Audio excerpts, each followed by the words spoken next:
দেশের ৬ জেলায় ধেয়ে আসতে পারে ঝড়। এ সময় বাতাসের গতিবেগ ঘন্টায় ৬০ কিলোমিটার থাকতে পারে, এমনটাই জানিয়েছে আবহাওয়া অধিদপ্তর।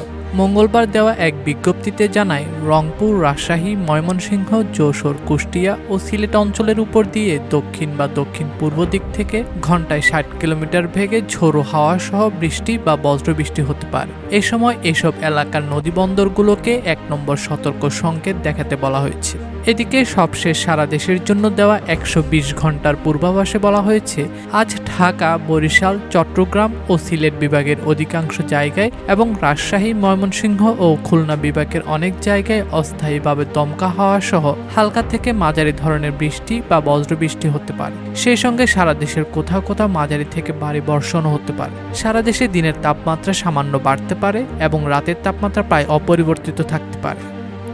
ডেস্ক রিপোর্ট, দৈনিক দেশকাল।